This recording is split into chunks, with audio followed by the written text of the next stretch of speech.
David, our neighbor, said that the young chicks have started to lay eggs.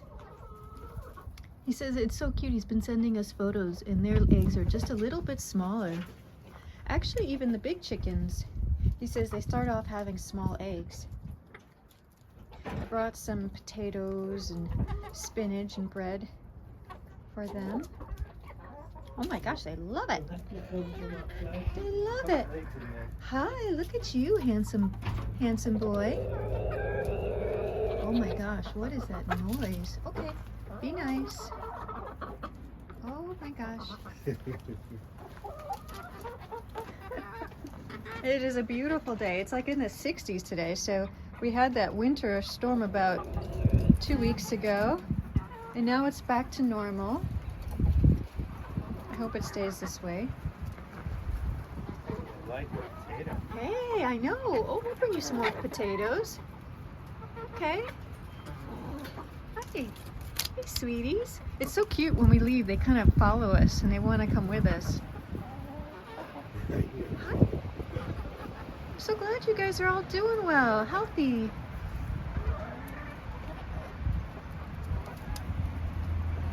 I love how when I turn around, all the goats are like, what about us? Give us some stuff. Oh my gosh, they're so cute. Scott wants me to check to see if there's some eggs, so we're gonna go check. So we can obviously go through that room to get to the eggs, but Scott wanted to see, this is like the delivery system. You open up this little... Easier to get them in here. This is from today. Oh my gosh, there you are. Look at how little. Look at how little that is. Oh my gosh, it weighs nothing. I just don't know if I can eat those. So these two are from David's. Meaning that they just are so precious and little. That, I mean... They'll get bigger as they... How can you... I don't know. These could be the two baby ones, but this is how they... How can we eat these? Oh, you can. They'll just be regular eggs. I know, but I just feel like... I feel like a... I don't know. They're just starting. These are their first eggs. I feel like awkward. Awkward. Oh, They're see, like I know. pheasant I eggs. have to get over that. But that's adorable. And you know what? Every single time we've come in here, the eggs are only in this little bin. All the chickens like to go to the same spot, probably because it's warm. Yeah, and they're then all in there. They'll move to different I know, but I've just places. never seen an egg anywhere but this one here on the left. Yeah. So we'll take these two. Oh my God. And we can... So you can see the chickens in the foreground and the goats in the background. Now they're so, look how they're just like they're watching. So chaos and play, hopefully it's play, is happening in the foreground. I'm going to fill up their water and stuff. Okay.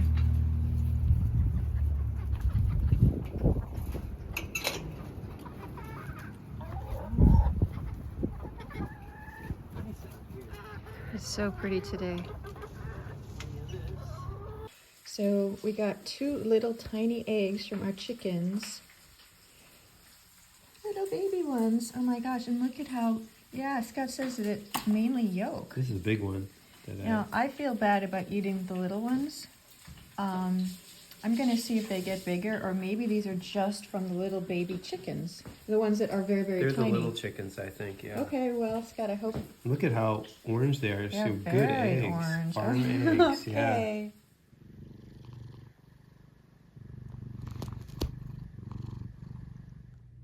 It is Friday, and I think I showed you in a video, a few videos ago, that the group painted Danika, and I was having a really bad day. And so I didn't paint that day, and I actually was like, you know, a little bit upset about, meaning not really upset, but, you know, kind of wishing I could have painted that day. I think it was just the logistics, the group, meaning there's just, I couldn't move my spot too much. I'm not a victim. But so what I did was I just asked Danika, I said, hey, what's the next time you can come pose? And so this is a Friday, and so it's just me and Scott, and we are at the studio. And what I've always wanted to do with Danika, and usually what we do, is that we tend to have above lighting. And I mean, she is a stunning girl, but I kind of always wanted to see what the lighting is slightly lower for her. I don't look good at all with overhead lighting. Now, she looks good with overhead lighting, but I would love to see that sort of sergeant light. So we're gonna have a light, I'll show you. And so Scott and I are gonna be at her level, so we're all gonna be sitting. She's not gonna be on a stage. And I'm gonna show you. The interesting thing about today is I'm actually going to be sitting in one of these horse benches.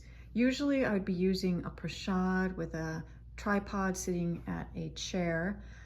You know, I've just wanted to use this kind of cradle board for a really long time. And I don't want to have to worry about if this comes out. I mean, fingers crossed, right? I mean, it's all a miracle if it does. I just wanted to use it. And I can't use these on that. It won't hold it unless I used maybe a bungee cord. So how to makeshift this? And there's really no way to attach this except using a clamp. So I'm going to sit down. You see how I tend to have the model pretty much. So I'm sitting down here. I'm hoping this clamp doesn't annoy me. And you see how if this is my view, her head will be right there. So I really do like being able to just have the model and the painting right below. I'm not someone who likes to twist. You see how close Scott and I are to the model.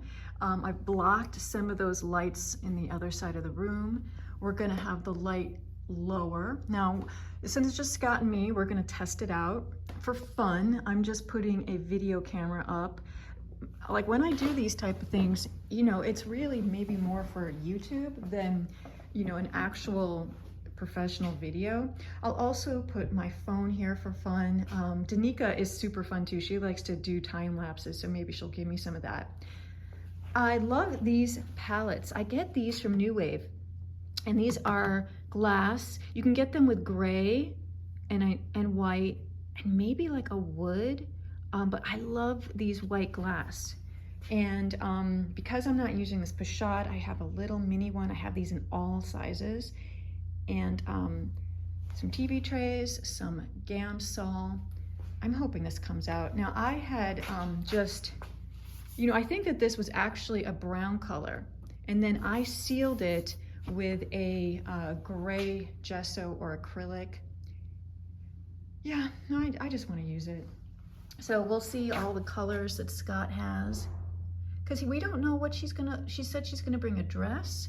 Scott has one of these. This is a watercolor board that he had sealed, obviously with acrylics. He even put some kind of old lino cut print on top of it, and he'll just paint over it. That is a 20 by 16. And for fun, yeah, I'll video it. And I think Scott's coming back with some snacks. So that's good. Today I got the C.S. Lewis Chronicles of Narnia, one of my favorite books of all times, and I absolutely love lions. So we're going to listen to that with our model. And Scott and I have been mapping out all the different ways. We're going to get more of these pipes to put in the ceiling so that when I clear all this room out and I put tables all around, we'll be able to put spotlights on all the still life setups. So it's nice to have Scott. He helps out a lot. Find something that you can listen to. Yeah, something, because you know, having something to listen to, because music can change every 3 minutes, right? I think Sue's gonna record my Yeah. painting too. Just in case. Got the timer.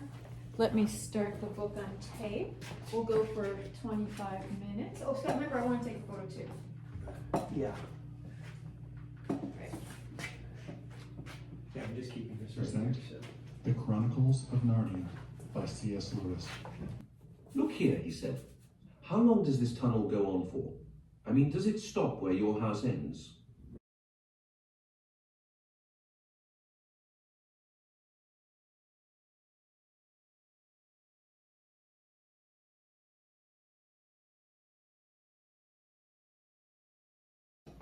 No, Scott. Scott, you do exactly. No, Scott. You did exactly what students do. You went like this and you went like that when you went to your... You're right. It is a little bit too big. That's good. I mean, it's I'll okay make it a if little it's too, smaller. if it's okay if it's larger than life size. Oh, It's I'm just, glad you it's noticed just that. if you like, well, I could tell when I looked just at it. I'm blocking like, it it's a in, yeah. giant head. Yeah. But no, it's okay. No, it's totally. It actually good might time be to do it. interesting. When we go up to students, we're like, okay, like do life size, and we do this on ourselves, like our eyebrow and our chin, and then as we get to the canvas, we always go bigger. It's just like a weird thing that we do. Oh, thank you for telling Well, me. This could be really fun. I totally forgot to bring my brushes, so I grabbed some ears. oh yeah, no, I have lots of brushes. Isn't that funny? And I have brushes over here if you need Yeah, I any. just totally forgot. Isn't that funny? I don't think you've ever forgotten brushes before. No, I don't think so. Yeah, yeah. It's funny how it's That's distracting to put my stuff hysterical. together. Yeah, I always wind up making my head right in the middle of the canvas. So you kind of put her in and then scraped her out. Yeah, I'm letting some of the stuff below show through, and I'm adding some. Oh. I don't have the rubber tool, so I'm just slightly. That's pulling right, I things gave you all forward, that so, link. yeah, it's all Oh, right. a day without a rubber tool. Yeah, no, it's good. I tried different techniques now. All Yeah. right. We'll see how this. Yeah, exactly. Sue got me that like Yeah. a year and a half ago.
You always give Danika so much character.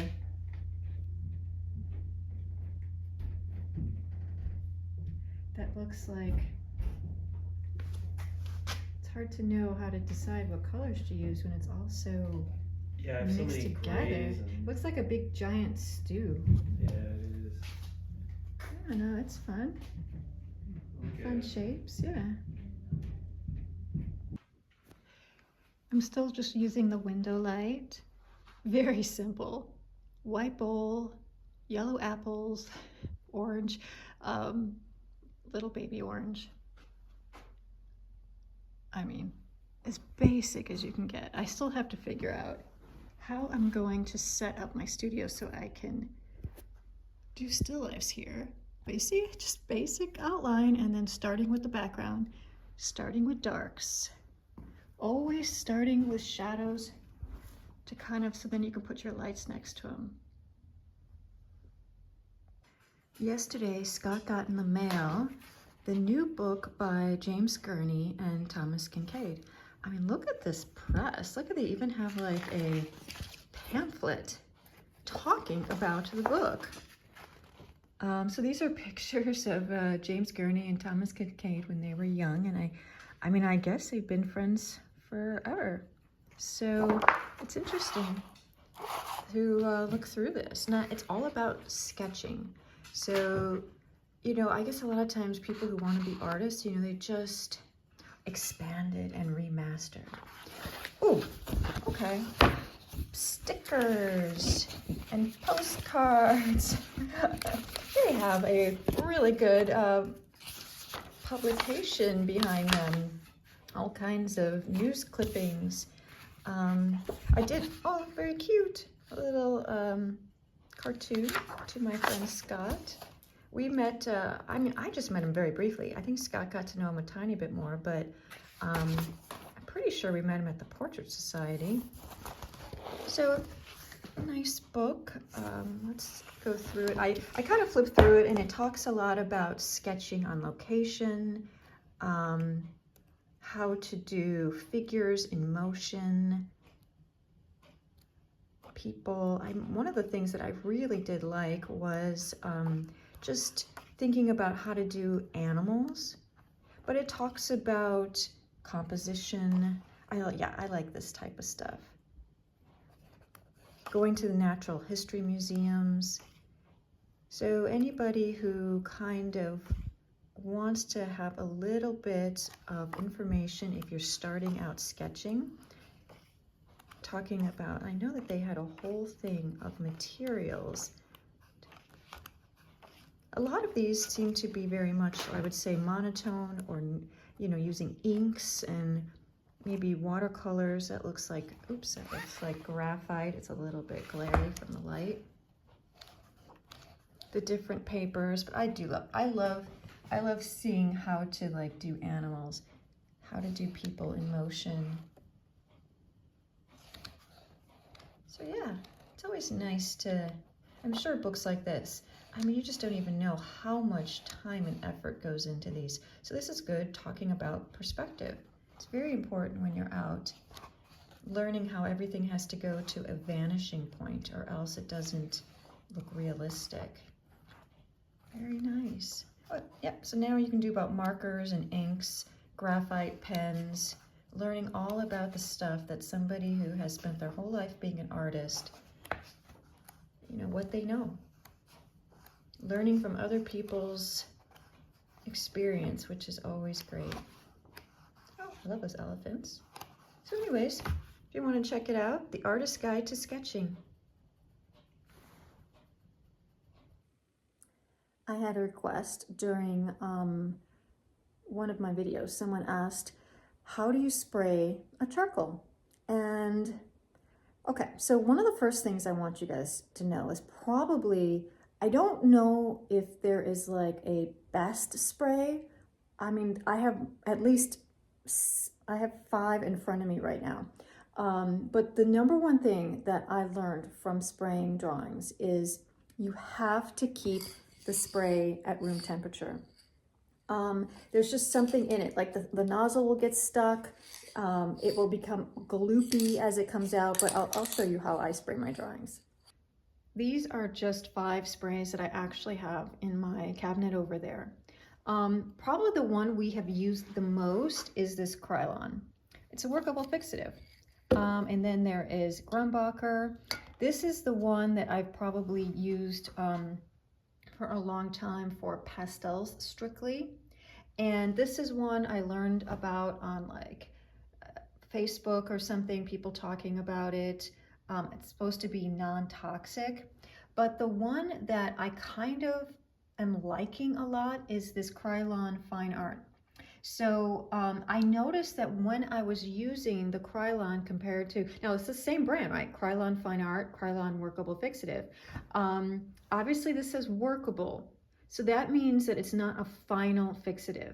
Now I learned a few years ago through Scott that working with charcoal, he would spray his drawings in the middle, right? So this is a drawing that is not finished, but say I wanted to layer or do stuff on top of a charcoal or this is like a white charcoal pencil, and it wasn't sticking. If you spray with workable fixative, it creates a film.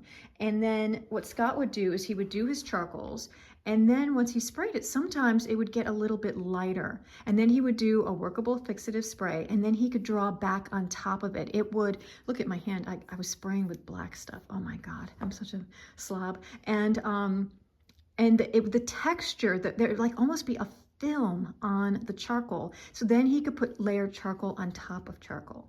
So it was a light spray. Also, when you are spraying, I'm just gonna grab one of these, right? Pretend you do this outside. Always have your drawing vertical. Always start off about 18 inches and then kind of go into about 15. Don't get any closer than about, 15 inches. But you want to start off far away, because if there is a gloop, if there is a heaviness, it will fall before it hits the paper. I have ruined a drawing. So start off here, you do easy horizontals back and forth, and then you do verticals, and then you let it dry for a little bit, and then you do it again. The main thing that I think people don't understand is that it takes 10, 15 or more passes, because you have to touch your finger on the charcoal or whatever this medium is, and it doesn't come off on your finger. That is when you know that it is a final. But I think people don't realize how many times you need to do it. And it's just easy back and forth, vertical, let it sit for maybe, 10 minutes, and then do it again, then 10 minutes, and then do it again. And you could easily do it up to 15 to 20 times.